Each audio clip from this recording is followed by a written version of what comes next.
know that we are dedicated to finding workable solutions to the root causes of our environmental issues, particularly those that address clean water and rebuilding healthy soil.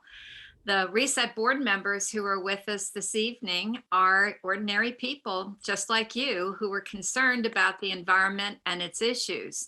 And just as anthropologist Margaret Mead said, never forget that a small group of concerned citizens can make a difference, for indeed it is the only thing that ever has. And so we are concerned citizens who have pooled our resources, our circles of influence, and we do research to find experts that we can invite in to present us and you with solutions. We're a not-for-profit organization with the aim of mitigating or reversing the effects of global warming brought on by greenhouse gas emissions and other human activities. Our focus is on the 5 counties in Southwest Florida bioregion, and we make our home office at the Unitarian Congregation of Fort Myers on Shire Lane. And this evening, would you put up, Holly, there we go. This will tell you what we're all about. RESET is an acronym. It stands for restorative, ecological, social, economic, and most important, transformation of our bioregion and of our humanity. So with that said, I'm going to turn this program over this evening to Joe Bonaccia, who will introduce our speaker. Joe, take it away.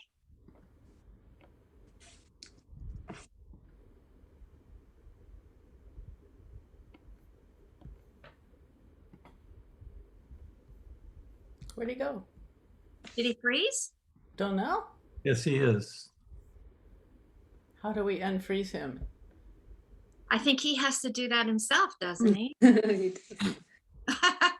I don't know if you can do that, Holly. I don't know. I'm trying to do a few things, but they're not working. Well, I'm happy to jump right in if you'd like.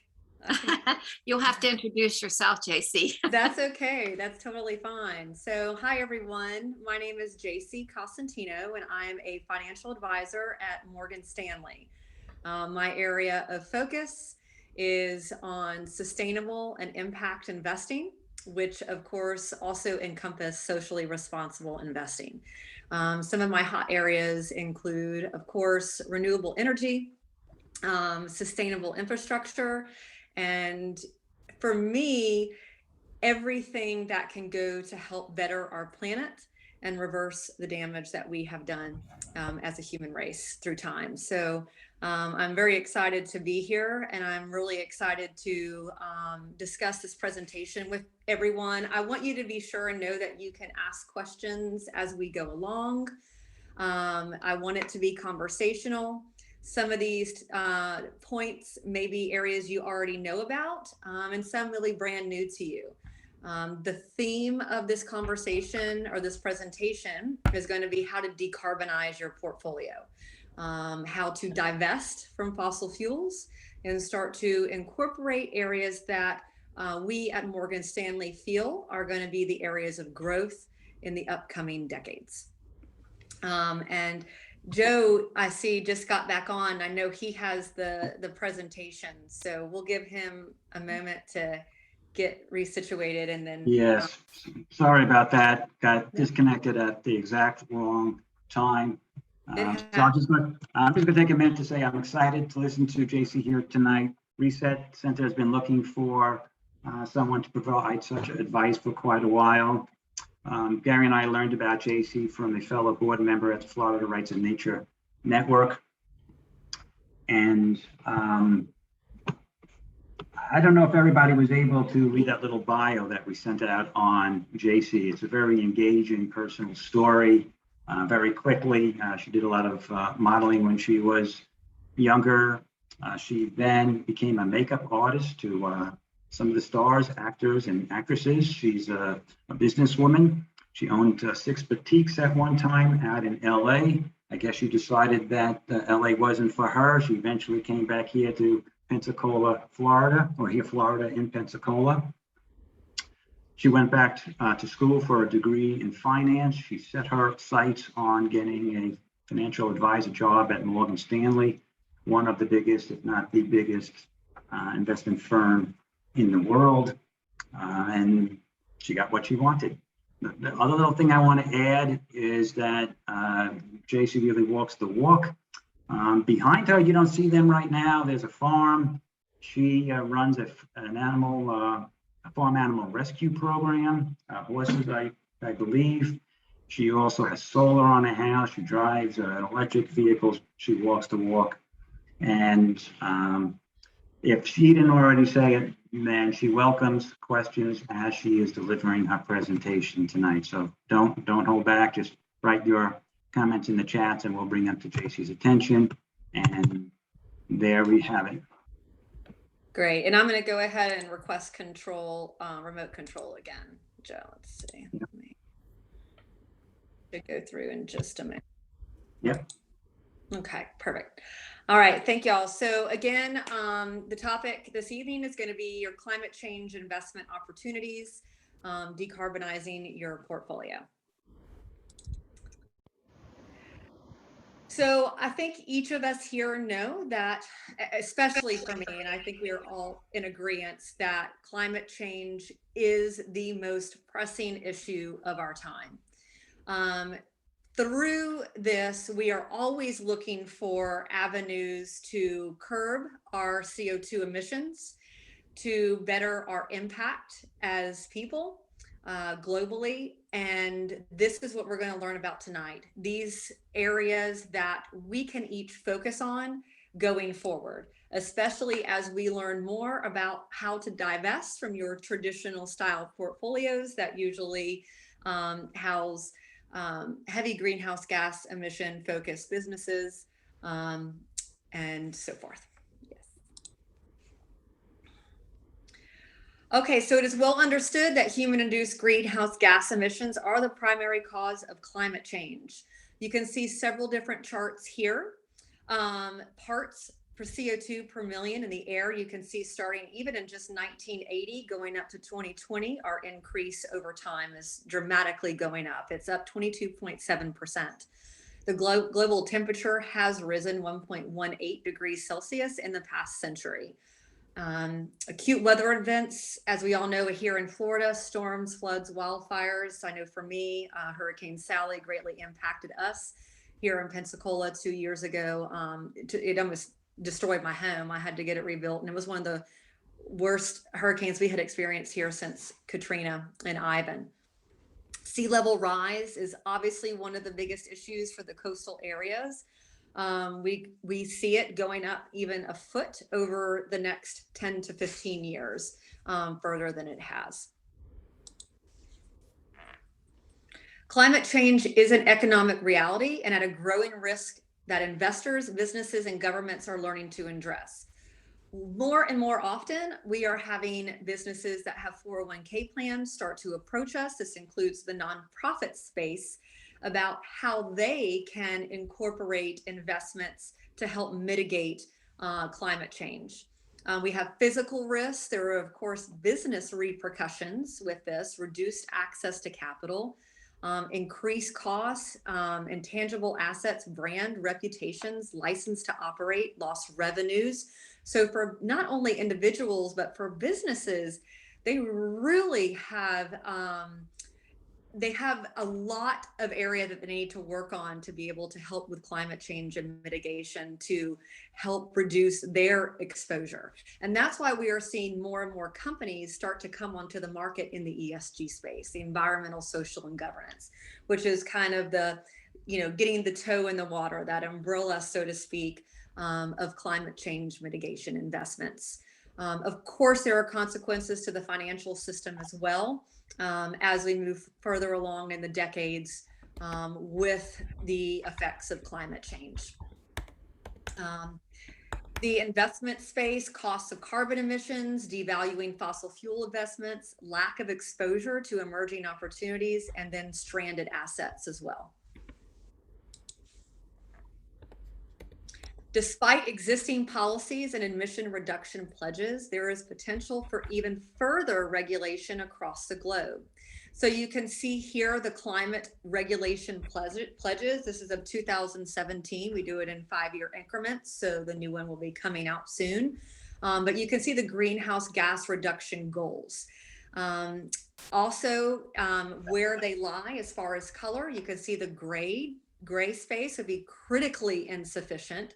The US is one of the leaders in being critically insufficient. That's why I love giving talks like this, to be able to educate more people on what we can each do to be able to further our mutual beliefs and vision in helping to mitigate climate change, CO2 emissions. We have highly insufficient, and we have very few role models out there, and we really hope to see more green in the next decade.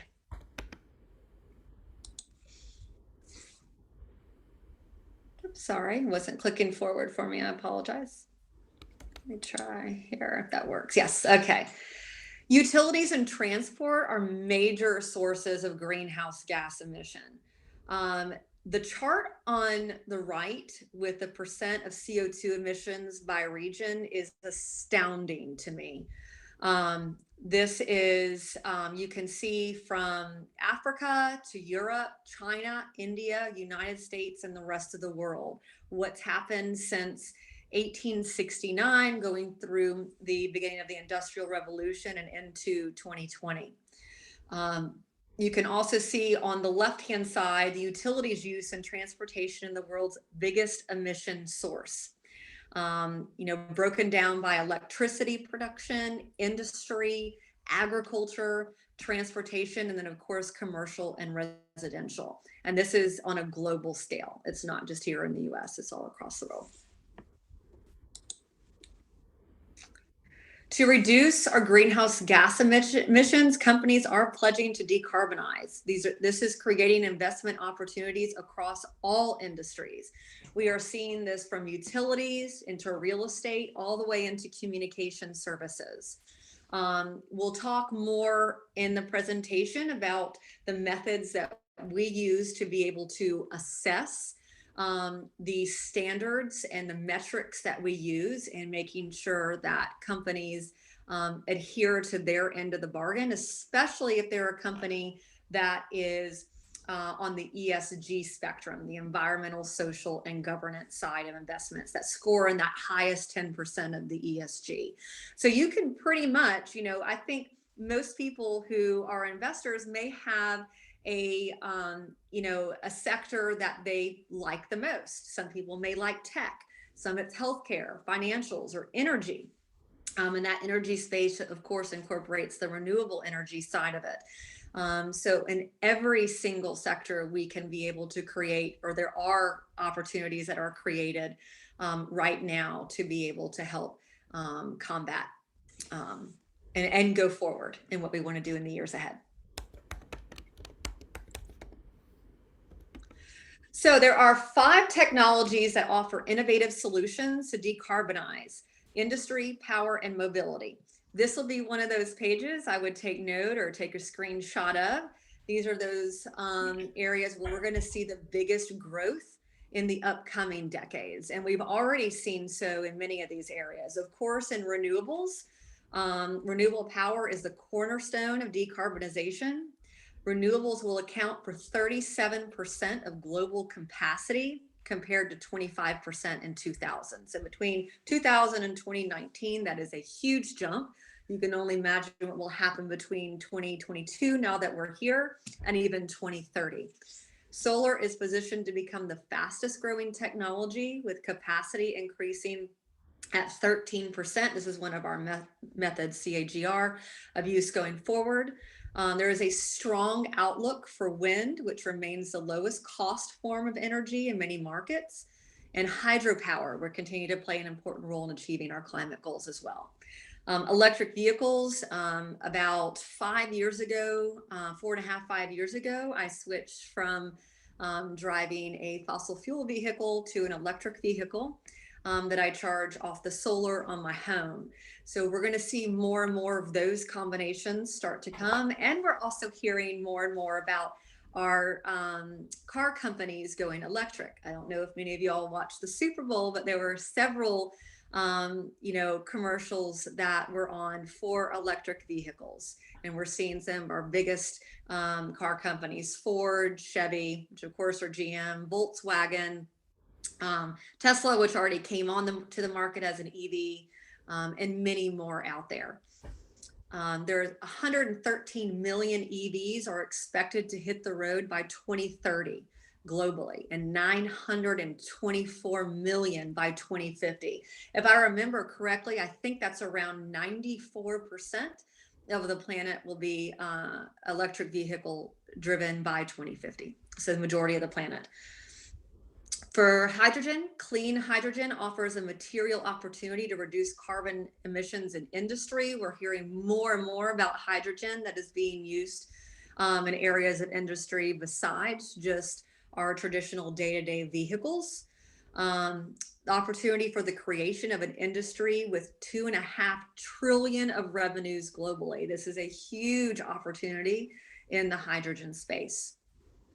Carbon capture and storage is one that we probably read a lot about.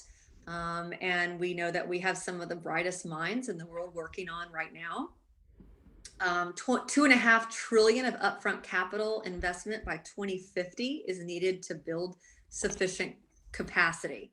So again, those dollars are going to come from people like us who invest in the companies that are doing the things that we believe in and that we want to help perpetuate going forward.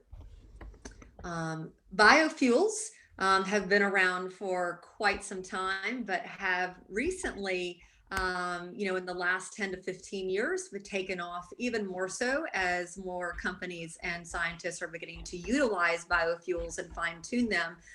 In the middle of 2021, it may have been in August or September, I can't recall, but one of the major airlines were the first airline to use biofuel to fuel a traditional air. I don't remember which airline it was. I don't want to misstate, but it was in Texas, and they went from, I believe, Austin to Houston or something like that, and they used biofuels for it. We're going to obviously be able to see more and more of that in the years ahead, and I think that's in our near-term future. These technologies introduce a broad array of investment opportunities. 50 trillion is needed across 5 new technologies. Again, this money comes from us. We are the investors. We are the shareholders. So this is going to be in the short term. We're going to see battery manufacturers, biofuels for autos, enhanced oil refineries, and then of course the power generation, which is the hydro, solar, and wind. The medium term, the 3 to 7 year investment horizon, and the amount of money that's going to be needed, we're going to be between lithium and cobalt, our power storage, power grid enhancements, and semiconductors. Long term, 7+ years, is that biofuel space for aviation and trucks that I was discussing a minute ago. Fuel cell manufacturers, industrial gases, renewables for EVs, and then of course renewable power through hydrogen. We can also break this down further and see the percent of global emissions, where this is coming from, and each of these investment opportunities, what areas that they target. You can see with renewables, no matter what industry you're invested in, renewable energy is going to be able to help facilitate that industry as well. With electric vehicles, it's not only our cars personally, but we're looking at big business, trucking companies, airline companies, etc. Hydrogen is another one that goes across all sectors, and then the carbon capture and storage as well. I'll pause here for a moment. I like to pause around slide 10 and just see if there's maybe a couple of questions that I can answer from the prior 10 slides. I can go to the chat here. Let's take a peek. Okay, is there any form, okay, Holly, is there any form of cryptocurrency and blockchain technology that is good for our planet, where the benefits outweigh the risks, i.e. water consumption and rare mineral extraction? The short answer is no. Unfortunately, not yet. We do have a couple of different crypto platforms that are working towards implementing a sustainable way of mining cryptocurrencies. Mining cryptocurrencies is one of the most CO2 intensive productions out there right now. So currently with cryptocurrencies, and one thing you have to keep in mind with cryptocurrencies is we aren't talking about a federally regulated form of money. This is, it's unregulated, which isn't necessarily a bad thing. Some people really like cryptos, but until regulation, I think, can first be put in place for cryptocurrencies themselves, and then be able to go forward and implement renewable energy processes for that mining. It's carbon intensive because you're using so much power from the grid. Again, several companies are working towards that. There's a gentleman who owns a company. I think he's in his early 30s. He is starting to implement more renewable energy processes in the mining process. Blockchain technology is a technology that's not only just used in the crypto space, but it's used in other areas as well. But again, the basis of this is mining of data, which is a carbon intensive process. I hope that helps, Holly. We're not quite there yet, but we're working on it. But for now, if you're someone who is wanting to stay focused on divesting from fossil fuels, Yes. cryptos may not be the way for you to go quite yet. I think we're within a few years of it. Thank you for Stacy, that. I think Karen had a question. Yes. Yes, JC, as a long-time plant-based eater, I'm really delighted to hear that you have a farm animal sanctuary. And I'm also curious if you're focused at all in that space. Beyond Meat is a publicly traded company that comes to mind, and there are lots of exciting products out there now. So I'm just curious about that. Absolutely. So I have been vegan for 8 years. And so with that, I started in this industry a few years after that. Of course, one of my top priorities was to be able to look for and search out investments for my clients that do not want to invest in animal agriculture or the pharmaceutical industry. So because of the testing on animals. So yes, I believe that any advisor like myself who has a focus on a socially responsible investing, impact investing, and sustainable investing, naturally it goes hand in hand to be able to also make sure that you can help guide people in their investments when it comes to also divesting from animal agriculture. So yes, there are, and to your statement about Beyond Meat and kind of the future of alternative foods and meats, yes, there is great opportunity in this space. Beyond Meat, I think, has the luxury of being the only major player right now. I think that's going to change here in the next couple of years, as there are a few other companies that are teeing up to come on the market as well and have their initial public offering. But I am all for innovation with the betterment of the planet in mind in any form. So that would include, as we continue to grow in our size as a planet and as a species, we're going to have more forms of food that aren't just from our traditional realms of animal agriculture and even our traditionally harvested vegetables and stuff that we may eat. So yes, long answer is definitely I can always assist you in that space. So I have a lot of clients who are also vegan, or even if they're not vegan, very interested in this space. Great, thank you. You're welcome, Karen. Okay. Let me move on here. All right, so I'll start with slide 11 now. So solar will surpass wind and hydro to become the largest source of new capacity over the coming decade. I don't think that's a secret. Solar is, especially here in Florida. I know we have recently had some battles with being able to, with the metering and giving back our excess energy to the grid. I think regardless of what happens with that, solar is going to continue to grow, in my opinion, not only here in Florida, but it really is in other states as well. We're also seeing more of the farm communities, rural communities, we start to implement solar energy as well, as they're seeing the benefits and lower costs for them. I like companies that also incorporate solar energy into their day-to-day practices.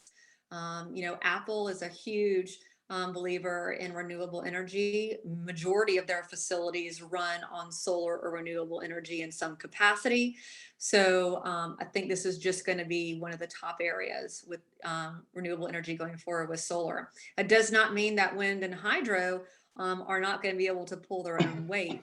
Solar is just easier to implement. And right now, besides wind, it's one of the least expensive. And the cost is going down dramatically year after year, as we're starting to see.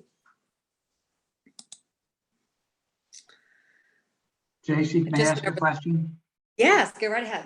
So I think China is quite a leader in solar. So if we're investing in solar, does that mean that a lot of our money is being invested in Chinese companies and such? Not that I'm necessarily anti-Chinese, but I just want to know where my investments would be going. Yes. So majority of solar energy and renewable energy, the components that go into creating these ways of building power are created in China. There are a few other areas, but that's the main area. We do have a couple companies that are starting to produce here in the US as well. It's a little bit slower growing, but China is the main area. Yes. Thank you.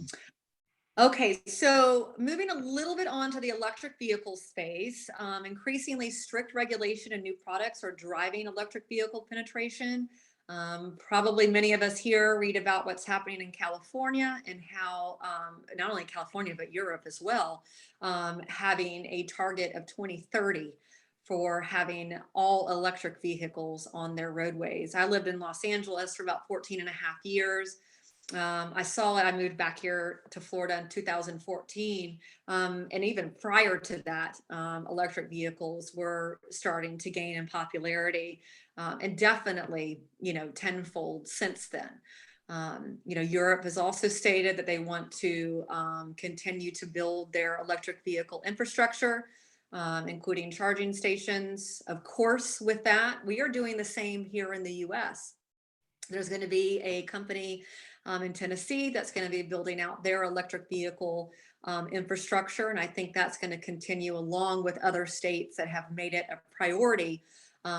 Other states will be able to follow suit. I think the bottom line here is what we're saying at Morgan Stanley is that this is a great space to be in. Really, no matter who you are, I always say to people that I talk with, whether you care about the planet or not, it's going to win anyways, because we are moving in the direction of being able to implement these processes and this infrastructure that will help curb our CO2 emissions in the long run. Okay, so hydrogen will become a key enabler of decarbonization across industry, mobility, and power generation beyond 2030. So hydrogen, as we know, along with biofuels, can help run our transport areas, our utilities, to help manage our grid stability. We've already seen this started to happen, especially in recent years, since we have had an increase in natural disasters. I think that the clock is running, so to speak, on being able to implement all processes. I encourage you, I know we can get sometimes pigeonholed into just reading about one form of energy. I urge you to educate yourselves a little bit more on hydrogen and see what's happening. Sorry, my dogs are barking.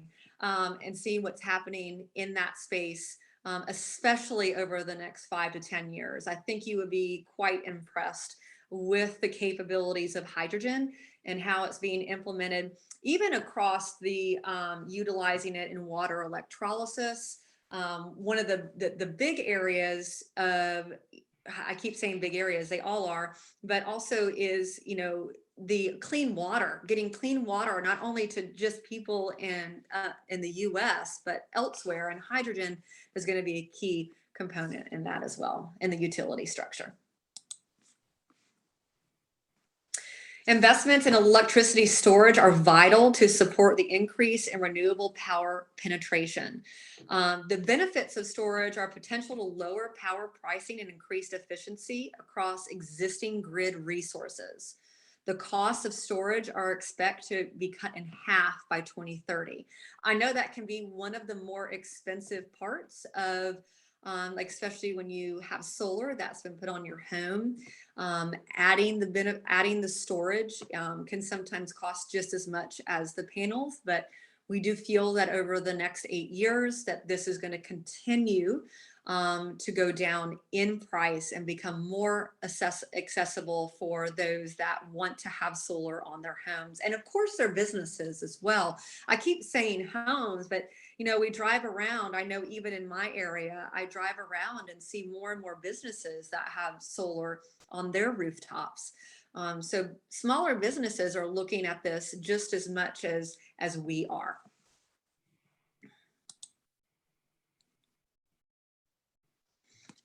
Integrating biofuels into the transportation fuel mix can help lower the carbon footprint of the transportation sector. You can see on the chart on the left, you have industry, non-combusted, buildings, and transport. So transportation is likely to account for about 20% of total energy demand in 2040. So integrating biofuels into this mix is obviously going to help drive down the CO2 emissions going forward. I was just very excited about the commercial airline that was able to do that last year. I hope that we hear, 10 times that we hear about that this year and the years forward. I think that's just going to be a huge area going forward. The types of biofuels, we had the first generation that are produced naturally occurring vegetable oils such as starch, corn, sugarcane, soybeans, and canola. Ethanol represents nearly 80% of the total biofuel market globally. Production has high impacts on land and water usage and potentially on the food supply. Again, this goes back to being able to utilize and implement multiple forms of renewable energy. We had the second generation biofuels produced using non-food feedstocks such as waste, wood, animal fats, grasses, and inedible parts of plants. The 2018 World Energy Outlook claims good availability of required feedstock supply. And then third generation, derived from algae, has the ability to produce much higher yields using fewer resource outputs. This market is still in its infancy, but you can see that the first generation is what we have heard about. I know that, my mom was born in 1954, that she, heard about in the 60s, 70s, and even 80s. And then moving into the second generation after the 80s up until 2020, when the third generation started to gain more traction. That's another area I think is fun to read about, is the algae side of biofuels and why this is less water intensive and has less of an impact on our food supply. When you invest in this space, typically you're investing in all the generations and that evolution. As we start to move further in the third generation and start to learn more and implement more in the third generation, we'll use less from the first and second.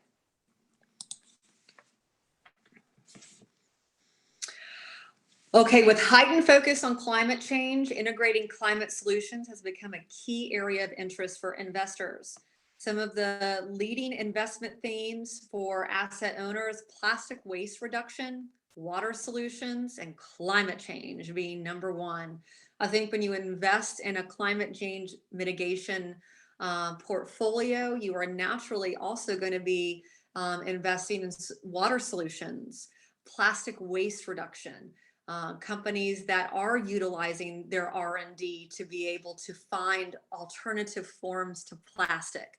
I mean, we're seeing more and more, even in the water space. You know, at my gas station here close by, we have 2 different types of water that are done in paper, in cardboard. So I'm seeing that more and more. I used to not see that here in the South where I'm at. I used to only see it in LA or New York or even Miami, but I'm seeing it more in more and more places. Climate change is among the top 3 sustainability issues for individual investors. And this is across all individual investors. You can see the runners up are plastic reduction and then also community development. 46% of investors are interested in climate change mitigation opportunities. So let's talk a little bit about how you develop a climate aware strategy. First, you have to define it, consider sustainability objectives, and develop a climate aware mission statement to foster ongoing stakeholder engagement. This for yourselves and also for businesses and nonprofits. This is what we say. You have to first, what is a climate aware mission to you? What does that mean to you? Is that totally divesting from fossil fuels? It can be different for everyone. The second step would be to assess, know what you own. Morgan Stanley has a very unique program. It's called MSIQ, the Morgan Stanley Impact Quotient. This is a proprietary software program to us. We can actually take your investment portfolio, and I would enter in all the data that's in your portfolio. And then I would go in after talking to you and knowing the areas of impact that you want to have and the areas that you don't want exposure to. Once I've entered in all your ticker symbols and all your investments, it will actually give a percentage of exposure back to me. Let me know, what is your percent exposure to oil and gas? What is your percent exposure to animal agriculture, to weapons, to private prisons, whatever it may be, it will let me know what your percent exposure is. It will also let me know the areas that you have good exposure in on those areas that you want to tackle. Then it will give us the options of being able to switch out those investments. Like, let's say you have a company you didn't know but is a fossil fuel company, you want to switch that out with another energy company that's not, we'll be able to have some options for that. That's the number 2. That's the assess. Know what you own. You have to know. It can be especially tricky when you have mutual funds and ETFs because they're baskets of companies. We don't always know what's inside of there. That's why I love the MSIQ software program. There's no secrets. It's all out there. We can talk about what's inside of each of those holdings. Then you have to evaluate it. Evaluate the feasibility of a personalized solution, understand client-specific needs, such as exposure to commingled or illiquid assets or unique tax requirements.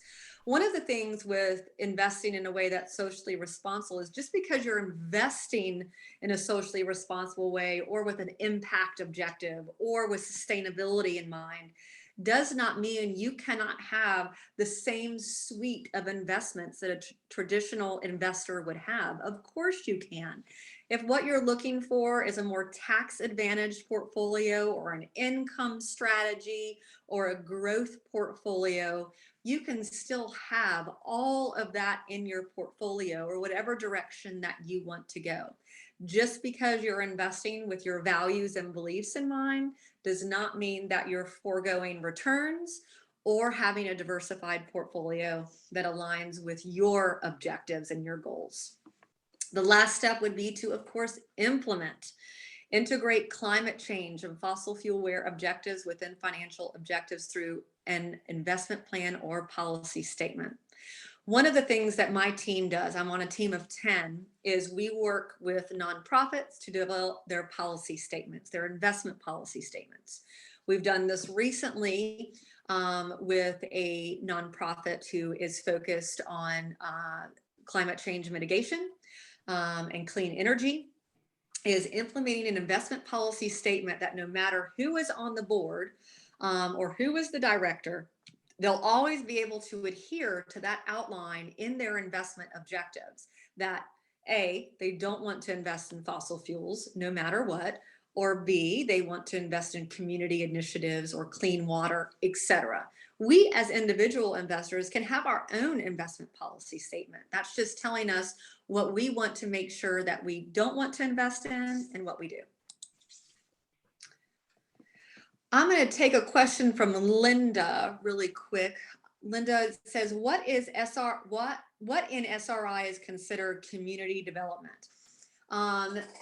Community development would be investments that have direct impact within communities. Municipal bonds. There are certain bonds outside of the muni space that you can invest in. Their TIAA CREF is one of them that have community impact development goals inside of it. Also, when you think of community development, you have to think of getting the clean resources, water and energy being those two clean resources to people in those communities. I think more often than not, we think of community development just as in having the availability of housing, et cetera, for communities, but it's also those other utility developments as well, with the water and clean energy as well. I hope that answered your question, Linda, about what in SRI is considered community development. I think a large portion of it is naturally considered community development since we're trying to implement a positive process with our investments and in socially responsible investment. Okay, so in climate change and fossil fuel aware investing framework, you can do your thematic, which would be your fossil fuel aware. You can choose your environmental leaders. You can incorporate your climate solutions. And then of course you have your shareholder engagement. I'm going to say an example of shareholder engagement. Exxon. So Exxon shareholders spoke up and they said, we don't like what you're doing. We're tired of seeing what you're doing. We want you to change. We want you to invest more in renewable energy. The shareholders, their dollars were their voice. When you own a share of a company, you have a voice and you get to speak up. Exxon is now one of the largest purchasers of renewable energy on the planet. And it is, I feel, largely because their shareholders spoke up. That's not saying I'm going to go out tomorrow and buy Exxon. That's just saying that it worked. We'll see what the long-term effects of that are, but it was a huge development within oil companies, and Exxon being one of the largest. So your dollars really do have a voice.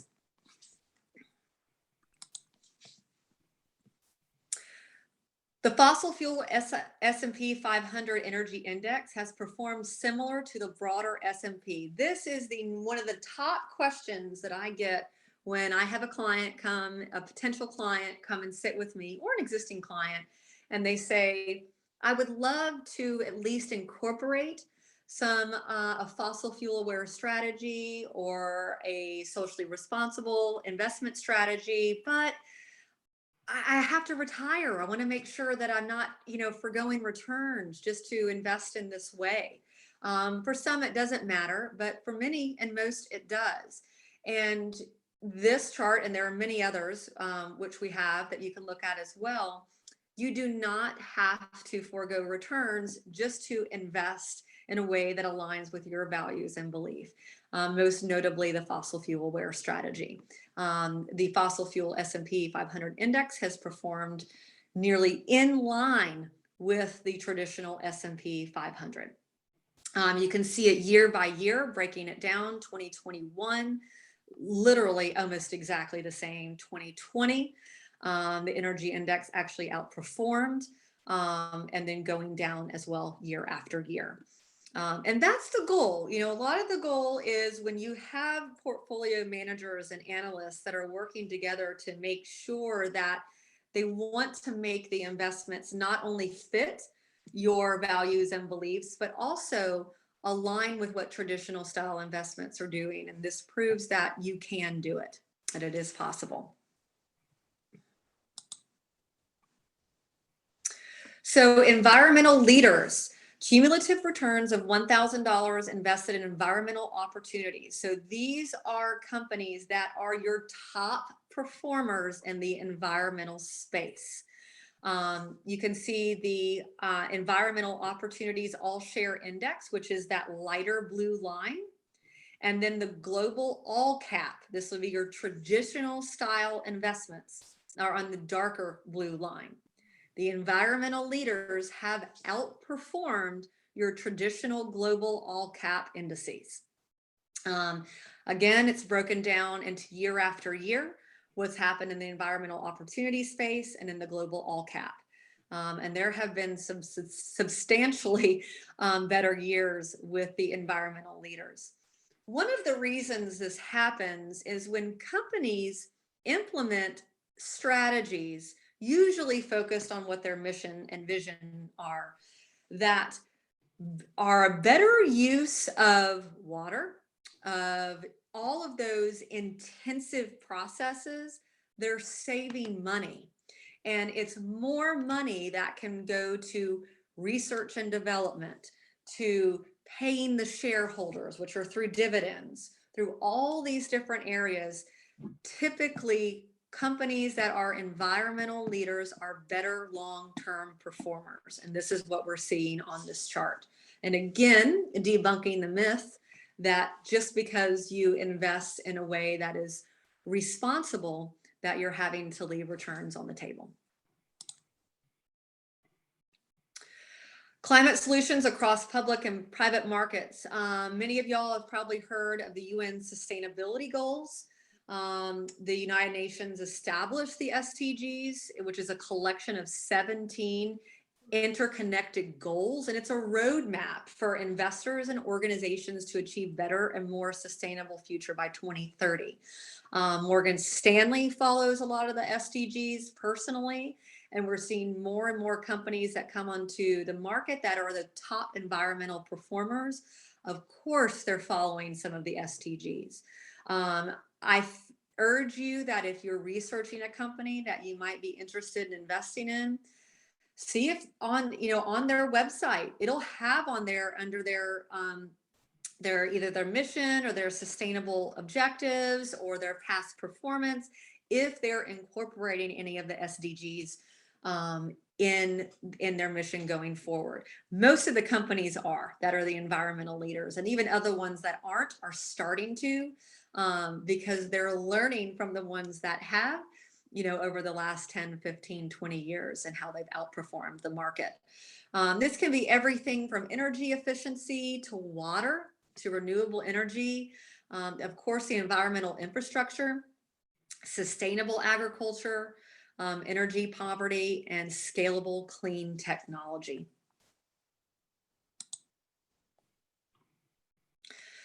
So moving forward, developing a climate-aware investment strategy, the road ahead for investors.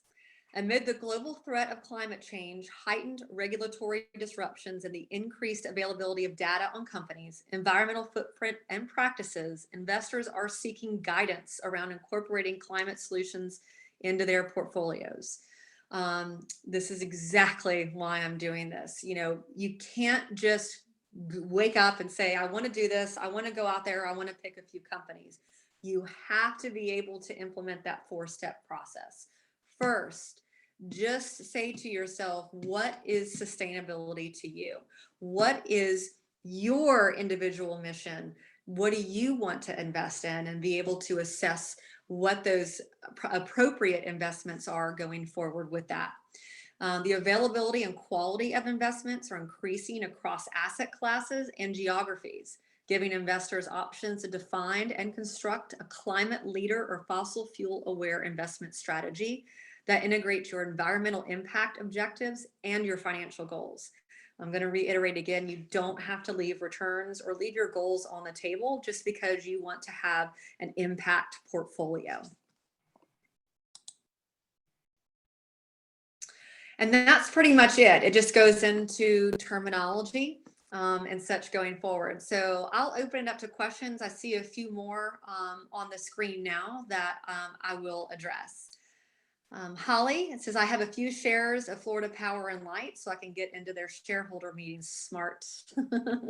Smart, smart. I have a farm property, and on it I have 5 buildings.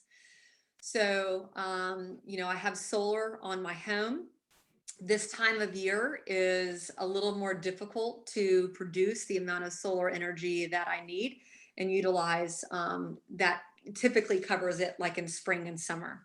So I have felt that pinch from Florida Power and Light, in the last month. So thank you for doing that, so you can get into those meetings and have a voice for all of us. Was Morgan Stanley a participant?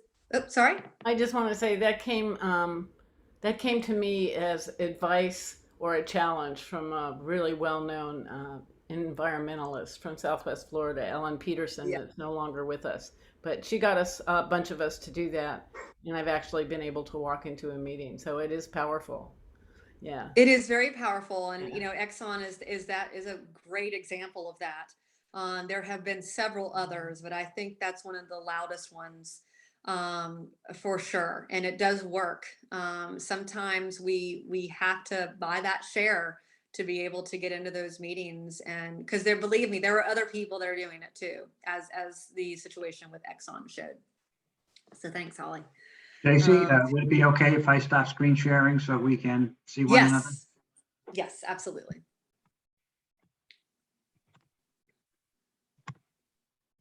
There we go.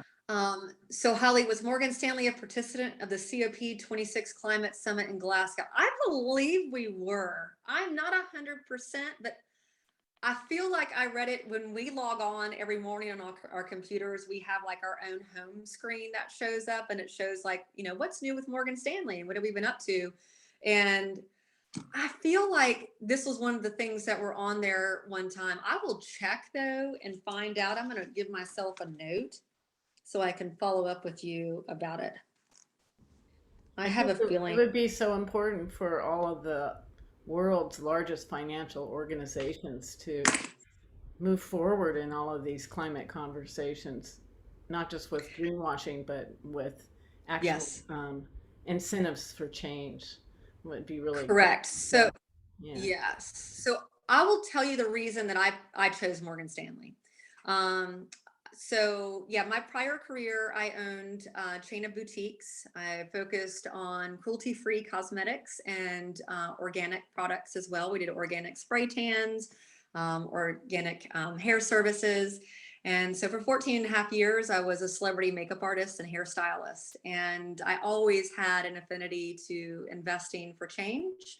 And then it started to become mainstream. In 2012, I read an article from Morgan Stanley about their Institute for Sustainable Investing. This is a website everybody can go to. There's tons of information. A lot of what I just shared is on the Institute for Sustainable Investing. But when I read this article, I was like, compassion and capitalism. This can be a thing. I can make this a thing, with what I believe personally. And so I decided at that time to move back to Pensacola and go back to college. I got my finance and accounting degrees, all with the hopes of being hired at Morgan Stanley. Morgan Stanley is the global leader in sustainable investing. We are it. We are number one. We're the largest. A lot of the other firms out there have, they have emulated us, and we're glad. We're very happy to see that happening. We started it and initiated this, but I love seeing financial institutions continue. BlackRock is one. BlackRock can be a mixed bag for some people, but the CEO still said, we are going to keep adding ETFs that have climate mitigation in mind. So the more that we continue to invest in these areas, the more that are going to become available, and the more companies that are going to begin to transition and incorporate our impact objectives into their processes.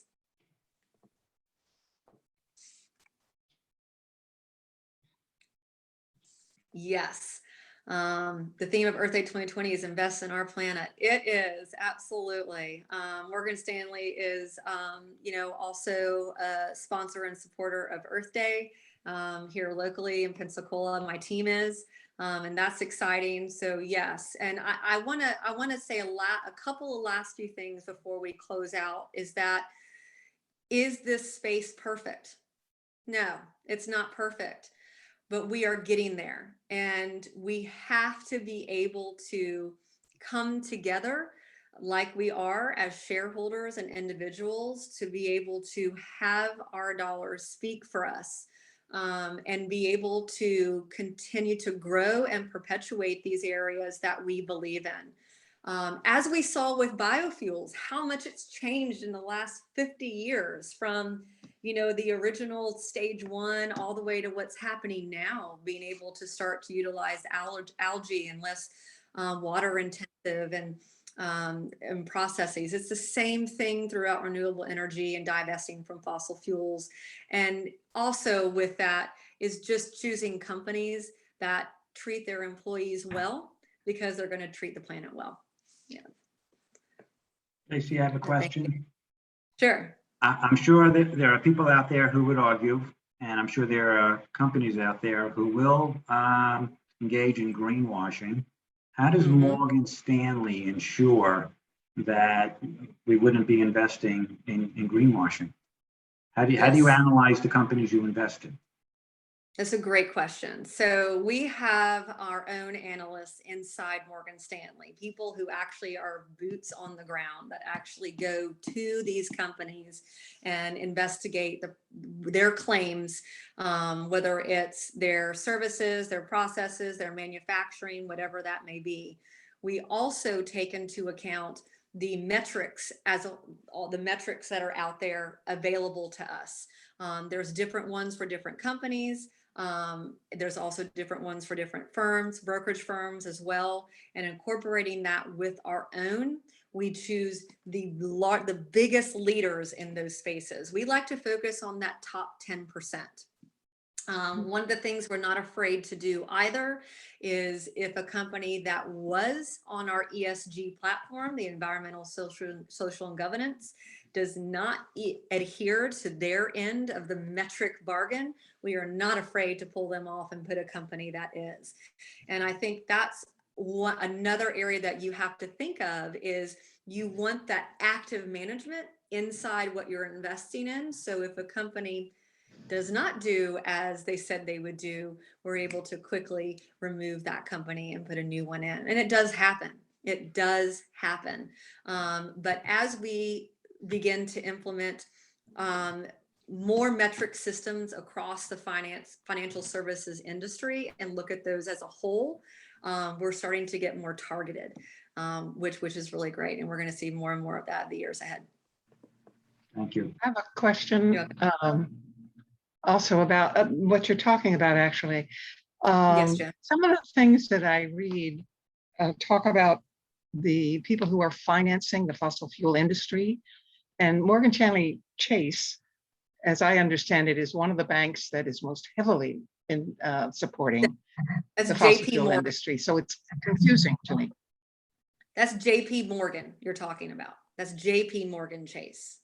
I'm with Morgan. Oh, all right. Okay. Yes. So it's a totally different financial. Yeah, totally different. Yeah, totally different.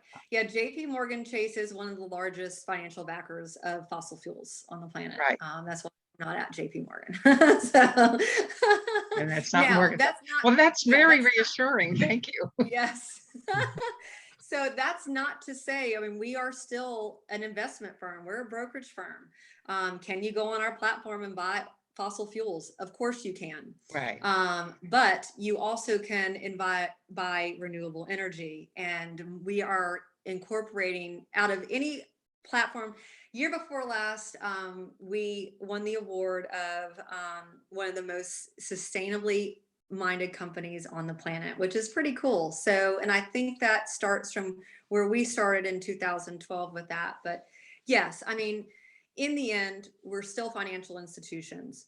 but I chose Morgan Stanley personally because I like what they stood for. And I like that we had the vast array of options on our platform that, say, a JP Morgan Chase may not have as much as a Morgan Stanley. Yeah, and you aren't the first to do that, so it's okay. It's no I worries at am all. so glad you asked that question, Joan, because I used to get them mixed up too, both Yeah. of those firms. And Yes, the other, I was definitely mixed up. yes. So Yes, yes. I'm glad I asked I you. would have been. I think we're running. Yeah, out I'm so of glad you time. did. Yeah, Yeah. I When- actually. I'm sorry. No, go ahead. Go ahead, please. It was just a funny story. I gave a talk. This was several years ago. But I could tell there was this gentleman in the front row. It was at a library, and it was it was 30 or 40 people there, and I could tell he was notably disturbed during my presentation. I could just tell from his body language. I'm an empath. I just read people, and so as soon as I was done speaking, I was like, "Do you have looked at him. I said, "Do you have a comment?" And he's just like, "I'm extremely confused. I don't understand how if you work for JP Morgan Chase, you can be up here talking about divesting from fossil fuels." And I'm like, "Well, it's a good thing I don't work for JP Morgan Chase." So it happens. It really does. So no worries. Yes. That's good. JC, I was wondering, when you drop a company because it is not holding up its end of the bargain, do they ever come back? Yes, they can. Absolutely.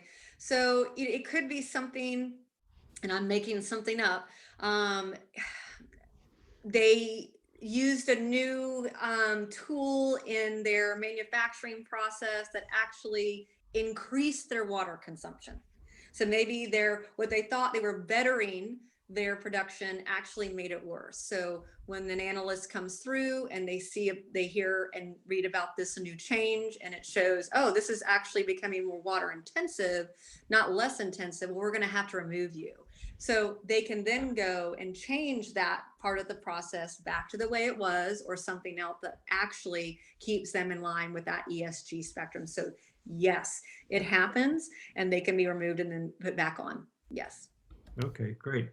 I'm wondering, we're getting close to the end of the time, I guess, but I'm wondering if Mary or Karen or Liz have a question. They haven't, and Karen had a question earlier, but if you have another one, Karen or Mary Caulfield. Happy to answer anything. Well, sure. I guess the practical questions are, what the minimum investment amount would be and what your fee is. Absolutely.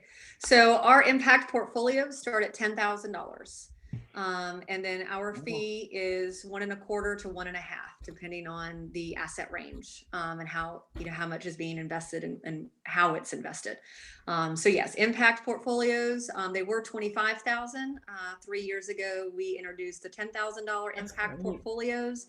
The reason it was 25,000 for a while and it went out to 10 is we wanted to make sure there was enough options available on the market to create a diversified portfolio, right? We don't want to have someone invest in a portfolio that isn't as diversified as a traditional style portfolio. But yes, for us, it's 10,000 and above. Wow. So like a millennial that's really struggling, if they just happen to have put away up to $10,000, they could begin a life of socially responsible investing. You can do it before that by just selecting a stock or an ETF. Yes, I'm sure. But yeah, to have a portfolio, a built out, diversified portfolio, we suggest, at least in the impact portfolios, $10,000 and above. And those are just like just like any other portfolio, they're actively managed and reallocated as is needed, just like what we talked about. If a good guy goes bad and then that bad guy goes good again, hops back on, then we can reallocate as needed inside of those portfolios. But I encourage everybody, even if it's just, opening an E-Trade account or something like that, and just starting somewhere, looking for an ETF, that is, I like ETFs because they're less expensive than mutual funds, and it's still a basket of companies, and it trades like a stock. You can trade it all day, every day. That's kind of a good place to start. But I think just starting will help you get more used to the process. Yeah. Wow, that's really interesting. Thank you. You're welcome. Thank you so much. Do we have any more questions from anybody? This has been great. Thank you, Tracy. You are so welcome anytime. It's my pleasure. I know that reading statistics and graphs can get a little mind numbing. But I think that they're important to be able to know where we stand currently and where we're going. And I think now that each of y'all hopefully are a little better equipped in your toolbox to say, I know the top areas going forward, right now and then in the decades to come. Absolutely. There's a lot of people that we will share this video with, this Zoom with tonight, because it's really easy to follow the journey you took us through, and it takes the scariness out of investing, probably for a lot of people. So thank you so much. It debunks, yeah, you're welcome. It debunks that myth, Yeah. that you have to forego returns or your goals just to invest in this way. Yeah. Thank you very much, everybody, for You're coming. welcome. Yes, Thank y'all. Thank you all for your questions and everything. I appreciate it so much. On Earth Day, which is April 22nd, speaking of Earth Day and invest in Mother Earth, Reset is going to put on a combined Earth Day celebration, celebrate Earth Day with the Florida Gulf Coast Symphony. They're putting on a big Earth Day concert on Friday, the 22nd of April.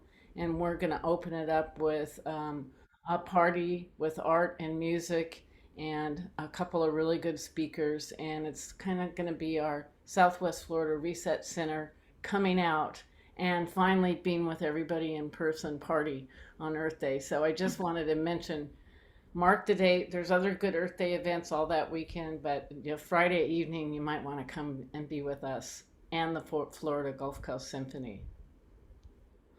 Right. Okay. I'm going to stop recording now. Thank you all so much for being here.